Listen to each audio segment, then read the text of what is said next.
Alhamdulillah kita sudah solat dan sudah makan dan semua sudah kenyang kan? Sudah segar kan?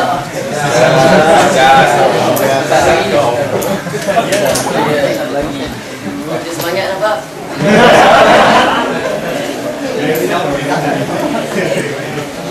Sebelum kita teruskan majlis pada malam ni saya kenal tajuk kesinambungan daripada tajuk pagi tadi iaitu Muslim pada ibadah dan akhlak.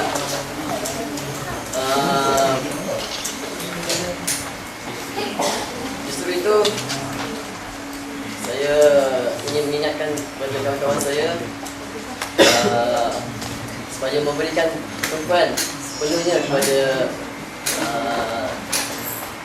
ceramah yang akan diberikan oleh Ustaz Asrizal kerana susah lah kita nak cari ustaz macam ni kat dunia ni.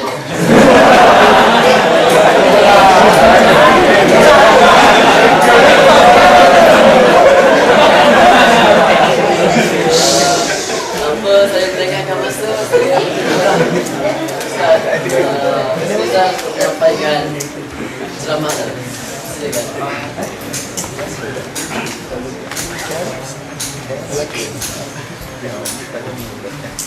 Bismillahirrahmanirrahim.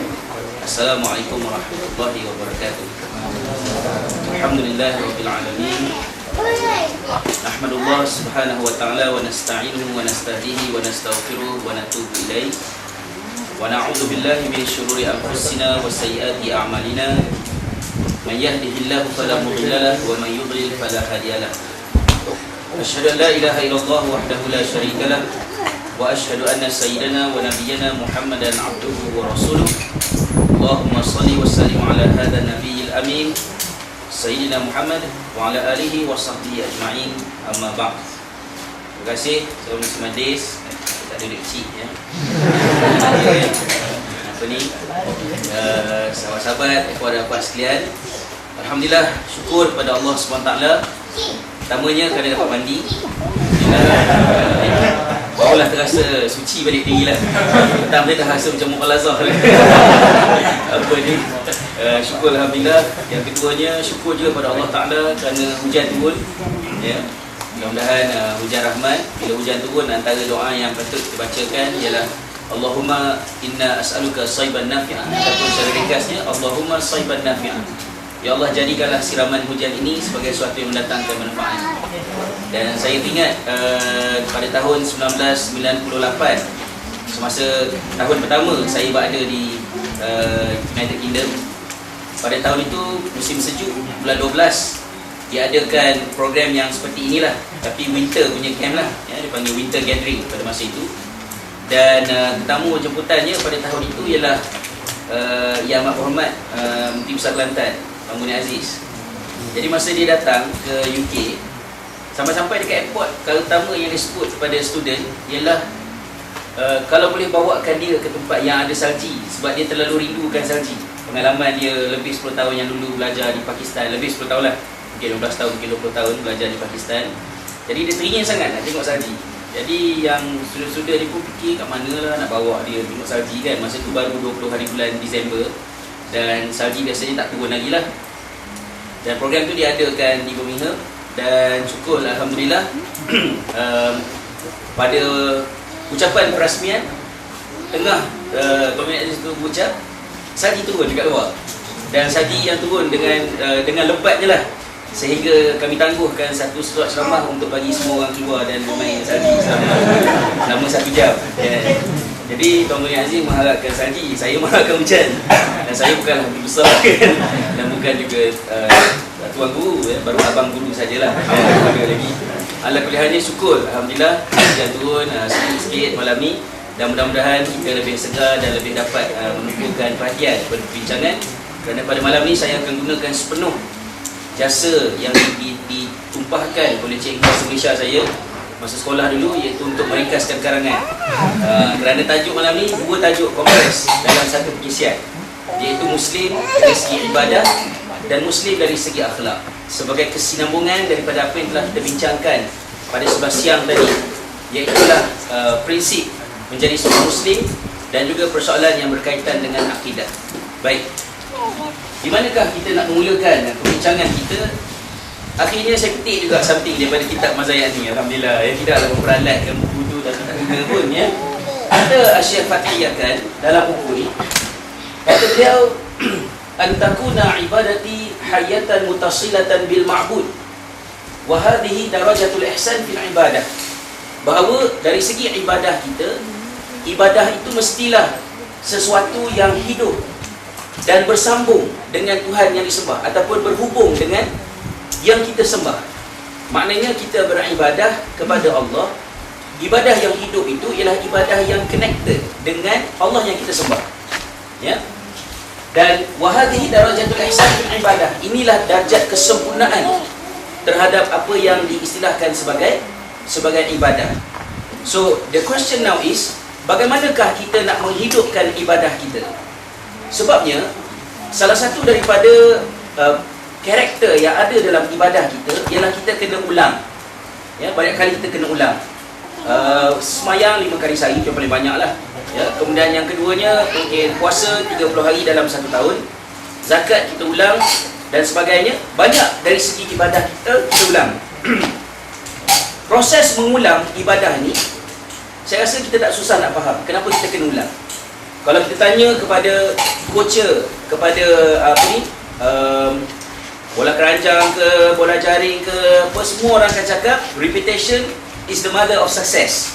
Ya, kalau kita nak repeat, kita kena sukses. Dan antara repetition yang saya rasa paling hebat yang saya saksikan ialah penyalaan obor Olimpik Barcelona.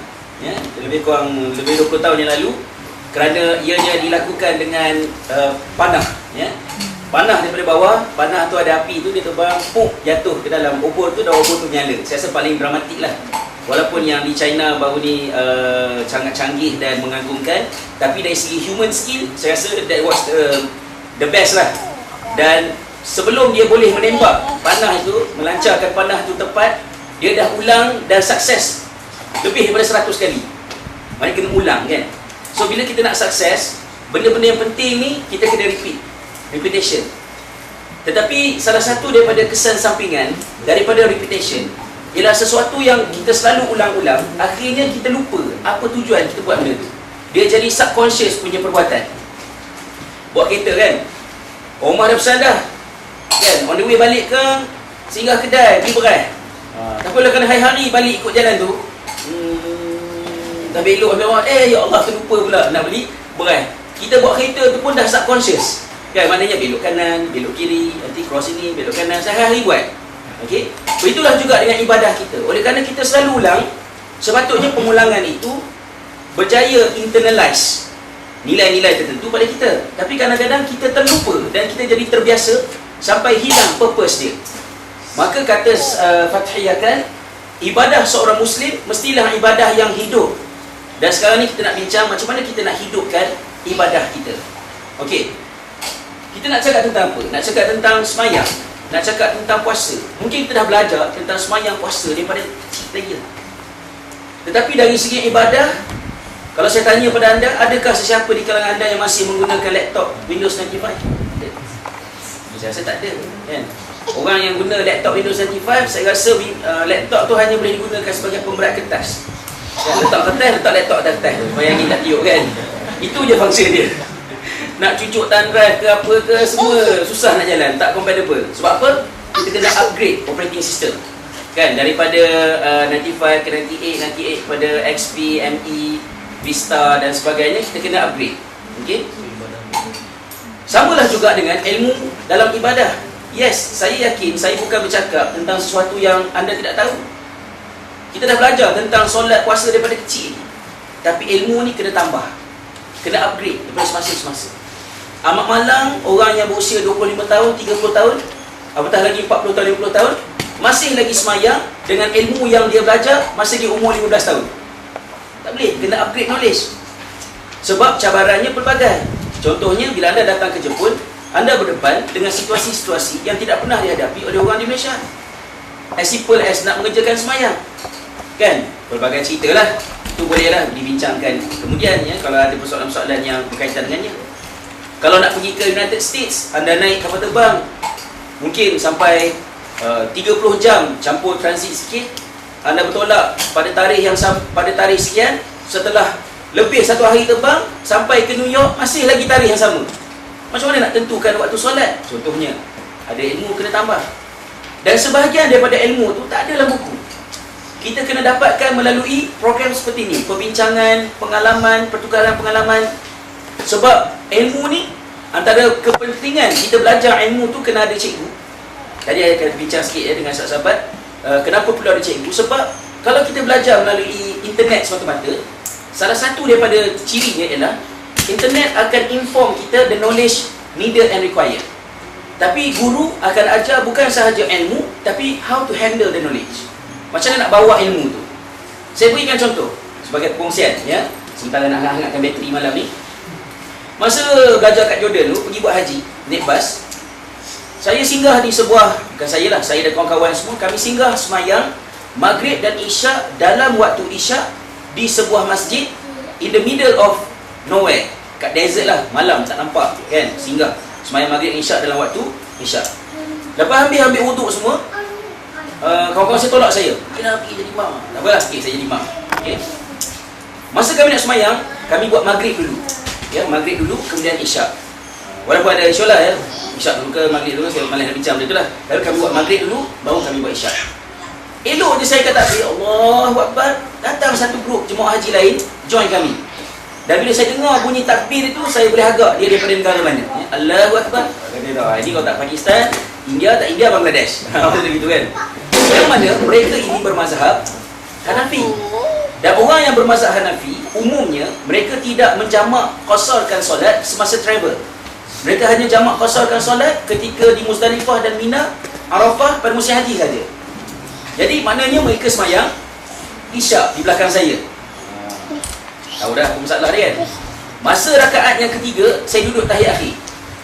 Mereka terkejut sebab mereka ingat saya pun semayang Isyak dan saya terlupa rakaat. Subhanallah, Subhanallah, Allah, tak khusyuk semayang dah kan. Dia nak buat ni. Saya pun teruskan je dah. Bagi salam. Assalamualaikum warahmatullahi wabarakatuh. Mereka pun mungkin agaknya semayang dengan Windows 95. Diorang tak upgrade knowledge diorang. Yang mana sepatutnya diorang just bangun je lah kan. Settle kalau satu rakaat lagi. Diorang pun berhenti semayang. Dan kami bertengkar. Ayam ke dengan itik. Orang kat Arab suka urdu kan. Tak tahu nak explain macam mana. Tapi saya faham lah soalan dia. Kenapa semayang Isyak 3 rakaat? Saya semayang Maghrib, bukannya semayang Isyak kan. Tapi tak boleh nak bercakap, masalah bahasa. Jadi akhirnya lah, sudahlah je lah, semayang lah. Orang kawan pun ramai, Allah, insyaAllah kami semayang Isyak. Mereka pun agaknya, mereka ingat, oh dia dah insya, dah faham dah kesalahan. Dia dah balik semayang dia, jom kita join balik kan. So dia orang join balik kami semayang kan. Lepas 2 rakaat, saya bagi salam. Ya Allah, makin ditegur makin sikit rakaat ni kan. Tadi 3 rakaat, Allah tinggal dulu kan. Kecoh, gaduh dalam masjid. Poin saya ialah, itulah kata, nak kata bodoh tu buruk sangat kan. Betapa tak cerdik yang saya pada masa tu. Walaupun saya berhak untuk semayang Isyak 2 rakaat atas peruntukan orang yang bermusafir, apa salahnya demi untuk mengelakkan kekeliruan, kerana tidak ada medium untuk explain, apa salahnya saya semayang Isyak 4 rakaat? Tapi tak fikir masa tu kan. Maknanya kita belajar ikut buku, tak tengok keliling. Yang ini buku tak ajar, yang ini kena melalui pengalaman dan melihat sensitif dengan persekitaran. Itu saya kata, dalam internet bila anda belajar something, you might get the knowledge, tapi anda mungkin tidak dibimbing how to practice and handle the knowledge in different circumstances and situations kan. Okey, kes yang kedua berlaku masa saya pergi ke Turki. Lebih kurang sama juga, Turki pun mazhab Hanafi. Kami sampai di sebuah masjid lewat, kami pula saya sampai di sebuah masjid lewat waktu Zuhur, pukul 3 semayang Zuhur. Elok jaga takbir, Allahu Akbar, datang orang Turki semayang jadi makmum sebelah. Allahu Akbar, sudah problem kan. Okey, semayang Zuhur dengan Asar 2 rakaat. Lepas 2 rakaat, saya bagi salam. Assalamualaikum warahmatullahi wabarakatuh. Dia pun Windows 95 punya knowledge, dia berhenti semayang. So dia tanya saya dengan sebut sedikit lah bahasa Turkinya, saya pun boleh sikit, dia pun boleh sikit kan. Dia tanya, "İki tane ne için?" Kan? Kenapa semayang 2 rakaat? Dia tanya, semayang apa kan? Hangin namas kau tu. Saya semayang Zuhur. Semayang Zuhur kenapa 2 rakaat? Dia kata, saya musafir. Kenapa musafir 2 rakaat pula? Semayang Zuhur. Tak pernah fikir pula dia. Dia kata, saya Syafi'i. Oh, Syafi'i. Tak maaf, saya ingat orang Islam. Dia kata. Jadi, terkejut saya bila dengar respon dia kan. Dia pun tak tahu tahap apa bendanya Syafi'i tu kan. Jadi, dia ingat, saya ni tahap apa, makhluk fahaman apa. Bila saya kata, saya Syafi'i, dia kata, tak maaf, saya ingat orang Islam. Saya ingat orang Jadi, poinnya ialah, itu memahamkan kepada kita. Kan, maknanya walaupun tak apa, biasa tu kan, apa ni, masa saya kat sana-sana lagi kat Island, bila kami buat usrah postgraduate kan, orang-orang yang dah kahwin ni, saya sekali ajak lah adik-adik bujang-bujang ni datang kan, nampaklah muka semua macam tension dengan budak nangis. Macam orang yang dah kahwin ni dah immune kan, dia boleh bertepik dan memahami, berbincang dengan ilmiah di tengah-tengah jerit kan. Dan biar bujang-bujang ni macam biasalah. So berlatih-berlatih dah esok terbincang. Okey, balik tanya dia. Jadi poin saya ialah ilmu pengetahuan kita terhadap sesuatu benda yang very simple and basic kita kena upgrade. So discussion macam ni tidak pernah selesai, tidak pernah berhenti. Anda belajar tentang semayang daripada sekolah rendah sampailah ke universiti. Anda kena bincang, kena kaji dan kena analisa. Masa saya bekerja di Island, antara situasi yang saya hadapi ialah tidak ada waktu Isyak. Saya tak pasti adakah di Jepun ada keadaan seperti itu pada musim panas. Misalnya dekat Hokkaido ke, yang mana tidak ada waktu Isyak. Kenapa tidak ada waktu Isyak? Sebab definisi waktu Isyak ialah apabila merah-merah di langit itu hilang sepenuhnya. Kan? Pada musim panas, bulan 6, bulan 7, bulan 8, langit itu sentiasa ada cahaya matahari. Kalau di Scotland, di Northern Ireland, di Glasgow, ataupun saya rasa dekat Toronto, Canada, even New York pun saya rasa akan ada situasi macam tu. Moscow, St. Petersburg, area-area macam tu. Jadi tak ada waktu Isyak. Macam mana nak semayang? Adakah semayang 4 waktu je dah Isyak? Tak ada kan? Semayang 4 sudah lah. Macam mana nak settle benda tu? Kena tambah knowledge. Kerana exposure, pengalaman yang kita tempuhi, cabaran yang pelbagai. So, kita kena tambah pengetahuan kita daripada semasa ke semasa. Baik, malam ni kita nak bincang tentang ibadah. Dan ibadah itu sekali lagi saya tegaskan, ia adalah merupakan suatu proses. Okey? Proses maknanya ibadah ini nak proses kepercayaan kita untuk menghasilkan kualiti yang tertentu. Okey. Bila kisah yang berlaku kepada seorang lelaki bernama Hai bin Yaqdhan. Kalau anda dengar nama dia pun, kalau anda faham makna nama dia tu, pelik kan? Hai bin Yaqdhan, si hidup anak si sedar. Kan? Dia tu hidup, bapak dia orang yang sedar. Kan? Jadi dia orang kata enlightened lah. Ni kan. Apa ni Hai bin Yaqdhan ni semasa kecil dia telah terdampar di sebuah pulau yang tidak ada penduduk. Okay? Semenjak kecil, bukan. Hai bin Yaqdhan ini, dia jumpa orang. Saya rasa dia. Okey, dia ni, Hai bin Yaqdhan ni, dia daripada kecil, dia terdampar di sebuah pulau, tidak ada manusia dan dibesarkan oleh binatang. Okey. Tetapi Hai bin Yaqdhan ini, dia memerhatikan alam dan dia melihat kehidupan dengan perspektif binatang lah. Okey. Tapi oleh kerana dia manusia, dia sering memikirkan tentang adanya satu kuasa besar di sebalik alam ini, dan apabila dia memikirkan tentang kuasa itu, dengan sendirinya dia rasa begitu merendah diri dan kadang-kadang dia rukuk, kadang-kadang dia sujud. Maksud dia macam tu. Dia punya perbuatan dia lah. Bukan semayang, tak ada nabi, tak ada syariat, tak ada apa, cuma ikut insting dia. So pada satu hari, pulau ini telah didatangi oleh seorang lelaki. Yang mana lelaki ni, maafkan saya, lelaki itu yang bernama Hai bin Yaqdhan. Okey, yang orang ni tak ada nama. Okey, yang duduk di pulau ni. Hai bin Yaqdhan telah singgah di pulau ini dan dia jumpa dengan lelaki-lelaki ni dalam keadaan yang sangat ganjil lah, kerana dia memakai bulu-bulu angsa yang dicantum-cantumkan untuk menutup bahagian sulit dia. Dan dia perhatikan lelaki ni kadang-kadang dia buat amalan-amalan yang sama macam cara kita semayang. Okey. So setelah sedikit demi sedikit usaha dilakukan untuk berkawan dengan manusia pelik ni, akhirnya manusia pelik ni sudi berkawan dengan dia dan mereka cuba berkomunikasi, dan akhirnya Hai bin Yaqdhan jemput dia pergi ke tanah air Hai bin Yaqdhan. air haid yang qadha itu didatangi oleh mereka berdua. Dan bila orang manusia ni tadi sampai ke tempat tanah air haid yang qadha, dia terkejut apabila dia dapati orang ramai yang ada dekat negara tersebut, mereka ini buat semayang, buat satu ritual sama macam perbuatan di dalam hutan. So dia terkejut, sama macam cara kan. Cumanya yang dia frustrated ialah kerana dia rasakan bahawa penduduk di negara itu rukuk, sujud kerana semata-mata mereka membaca di atas kertas bahawa kononnya ada seorang Nabi yang ajar mereka supaya membuat macam tu. Tapi kenapa mereka sujud, kenapa mereka rukuk, mereka tak faham. Maka kata lelaki ni tadi, saya rasa bahawa perbuatan saya lebih tulen, sebab saya rukuk dan saya sujud sebagai kesan daripada takutnya saya kepada Tuhan lah.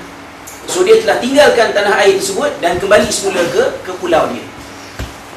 Malangnya cerita ni ialah satu novel fiction. Tapi novel fiction yang dikarang oleh Ibn Tufail, iaitu seorang ahli falsafah yang hidup di zaman kerajaan Andalus. Dan negara yang dimaksudkan itu ialah Andalus. Dan ini merupakan satu kritikan sosial ke atas Andalus, yang mana pada masa itu penduduk-penduduk di Andalus mereka mengamalkan amalan-amalan Islam tanpa memahami kenapa mereka buat benda. So dia jadi kosong macam kisah kucing Ashram tadilah. Oleh demikian, poin daripada cerita saya ni, sekali kita nak analisa bukan kepada persoalan how yang banyak, tapi banyak kepada persoalan why. Ya, why, mengapa? Okey. Bila kita cakap bahawa sebagai Muslim kita kena beribadah, ibadah itu ialah jawapan kepada soalan yang paling penting di sini, iaitu mengapa kita berada kat sini? Daripada mana kita datang, ke mana kita nak pergi, mengapa kita berada di sini? Tiga soalan ini adalah soalan yang diterokai oleh naluri manusia. Semua orang, sama ada dia cakap ataupun tidak, dia memikirkannya. Seorang budak, katalah ya, umur 20 tahun, masa dia nak akad nikah, katalah misalnya mak dia cakap, sebenarnya mak ni mak angkat kamu. Katalah dia cakap macam tu. Apakah perkara utama yang terlintas di hati anak ni tadi bila dia tahu dia nak angkat? Dia nak tahu asal-usul dia. Asal dari mana? Siapa mak dia yang sebenar? Siapa ayah dia yang sebenar? Nature manusia, kita nak tahu kita daripada mana. Dan of course lah, soalan ini bukan bermaksud untuk tanya kita dari kampung mana, saya berasal daripada tanah, bukan itu kan. Dari mana ni, daripada mana kita datang? Sebelum kita wujud kat dunia ni, kita dekat mana? Dan lepas ni, kita nak pergi kat mana? Dan antara soalan-soalan ini yang paling penting ialah soalan kenapa kita berada kat sini. Sebab mengapa kita berada kat sini menentukan lepas ni kita nak pergi ke mana. Saya beri contoh, misalnya dalam satu kes, seorang lelaki yang saya jumpa kes ni, lelaki ni telah meninggal dunia dalam keadaan yang cukup baik. Dia meninggal dunia di atas sejadah imam di sebuah masjid pada subuh Jumaat terakhir Ramadan. Ini husnul khatimah ke su'ul khatimah? Husnul khatimah. Ya, nak mati macam tu. Atas sejadah imam di masjid subuh Jumaat terakhir bulan Ramadan. Ya. Jadi lelaki pertama lah kan. Yang berhala mati tu. Kes yang kedua, seorang lelaki meninggal dunia semasa melontar jamrah di Mekah. Macam mana dia punya kematian ni? Bagus tak meninggal dunia kat Mekah ni masa buat haji ni? Rasa biasa dengar kan? Alhamdulillah, kalau boleh biarlah, kita pun naklah. Kalau daripada mati tak tahu hala, baiklah mati macam tu kan. Dan saya rasa bila buat haji, yang paling mencabar ialah melontar. Terutamanya orang-orang yang lebih tinggi daripada selaut. Orang yang tinggi-tinggi lah kan. Masa pergi melontar tu okey, masa nak keluar tu kepala dia kena batu kan, orang Melayu dia sebab tinggi sikit. Jadi lelaki dia meninggal dunia. Husnul khatimah ke su'ul khatimah? Dan husnul khatimah. Tapi lelaki yang ketiga ni pelik sikit. Lelaki yang ketiga ni ditemui meninggal dunia di sebuah kelab dangdut di Jalan Telawi Bangsa pada malam 1 Syawal sebelum esok orang sembahyang raya, dalam keadaan tubuhnya berlumuran dengan darah bercampur dengan arak. Husnul khatimah ke su'ul khatimah? Nak mati ni tu? Tak nak? Kita bagi contoh itulah. Kali terpanggil Wan Kamarudin datang. Jadi siasat apa kejadah dia mati ni kan. Orang pertama meninggal dunia di masjid di atas sejadah imam pada subuh Jumaat terakhir bulan Ramadan ketika cuba mencuri air condition masjid. Tengah-tengah tarik connection masjid, tiba-tiba tercabut, timpa kepala dia jatuh atas jadah. Ni husnul khatimah ke su'ul khatimah? Su'ul khatimah. Oh, cepat jawab kan. Tadi kenapa hesitate? Dan Nabi kata husnul khatimah. Masa buat keputusan tadi tak tanya pun ada cerita selanjutnya ke apa kan. Laki yang kedua meninggal dunia di Mekah pada musim haji, masa melontar. Dan apabila mayatnya dibawa keluar, didapati rupanya dia adalah ketua sedikit penyeluk sapi. Orang tengah sibuk nak melontar, dia nak gunting dalam pinggang orang. Curi. Kita melontar ni sebagai simbol melontar syaitan. Ada orang lontar ni kena syaitan seorang iman. Maksud dia lah. Husnul khatimah ke su'ul khatimah? Su'ul khatimah. Walaupun mati kat Mekah. Lelaki yang tiga ni meninggal dunia di sebuah kelab dandut Jalan Tawi Bangsa. Sebelum itu ada kejadian berlaku kat rumah. Seorang lelaki melihat maknya nangis sambil memasang nasi. Anak raya ni boleh, kenapa mak? Tahulah adik kamu dah hilang. Ya. Mak saya mak tahulah mana dia pergi. Cuba kamu pergi tengok. Adik aku ni tak serik lagi. Dia pun pergilah ke sebuah kelab dandut Jalan Tawi. Nampaklah adik dia tengah menonggang kau. Gitu kan? Astagfirullahalazim. Sebulan kamu puasa, tak ada nak raya lagi esok, dah buat kerja macam ni. Mak nangis di rumah ni. Sudah dah. Tu adik dia kata, sudahlah bang, diamlah. Kubur masing-masing. Mati kubur sendiri kan. Abang dia kata, abang datang sini nak nasihatkan kamu, nak selamatkan kamu. Diamlah. Dia ambil botol arak, dia ketuk kepala abang ni. Pecah kepala abangnya, darah bercampur dengan arak. Mati abang dia di kelab dandut Jalan Tawi Bangsa ketika cuba menyelamatkan adiknya daripada lembah yang sesat dan hina. Husnul khatimah ke husnul khatimah? Husnul khatimah kan. Kenapa saya bawa 3 cerita merepek ni? Puncanya lah kerana persepsi kita terhadap cara mati. Orang Melayu ni kalau boleh dia nak mati kat Mekah, mati tengah derma, tengah pegang checksaw, mati tengah doa. Kalau boleh nak mati macam tu. Sedangkan cara mati kita tak boleh nak pilih. Allah Ta'ala dah tentukan mati. Mungkin mati kemalangan, mungkin mati sakit. Khalid Al-Walid tahu berapa kali pergi perang, nakkan syahid, tak mati syahid juga. Akhirnya mati sebagai insan biasa di atas katil kerana sakit biasa. Cara mati tak boleh pilih. Sedangkan cara mati penting. Sebab cara mati, menurut keterangan hadis, cara mati menentukan cara kita dibangkitkan. Cara kita dibangkitkan menentukan sama ada kita ke syurga ataupun ke neraka Allah SWT. Tetapi cara mati tak boleh dipilih. Apa yang boleh dipilih ialah cara hidup.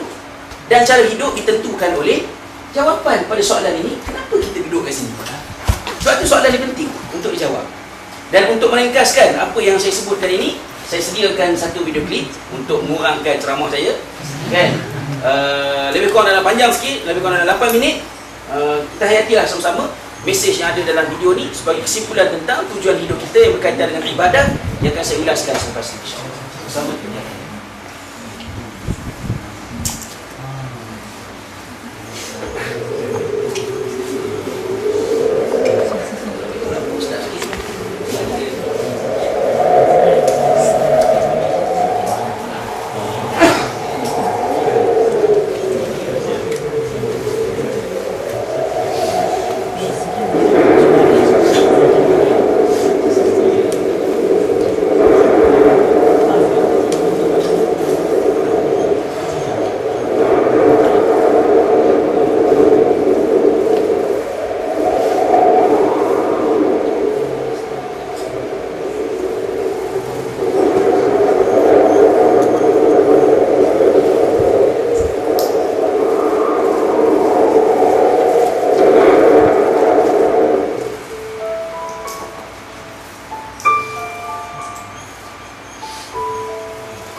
tempoh lebih kurang 10 minit.